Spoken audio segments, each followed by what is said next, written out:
అతివృష్టి, అనావృష్టి, అష్టగ్రహ కూటమి, సూర్యగ్రహణం, చంద్రగ్రహణం, ఏ పంటలు ఏ కాలంలో పండతాయి, ఇవన్నీ చెప్పడానికి జ్యోతిష్శాస్త్రం. కానీ నీ చెయ్యి నా చెయ్యి, నీ మూతి నా మూతి చూసి చెప్పడానికి కాదు. అది దాన్ని అలా చేసేసారు మహానుభావులు, వారికి నమస్కారం.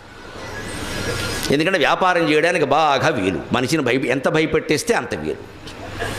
అందులో మీరు మీ జీవితాల్లో మీకు చెప్పిన చూసుకుని 90% అబద్ధాలే, 10 కూడా జరగవు. ఆ జరిగిన వాళ్ళ చేత చెప్పిస్తారు టీవీల్లో, అవి మనం నమ్మేస్తూ ఉంటాం.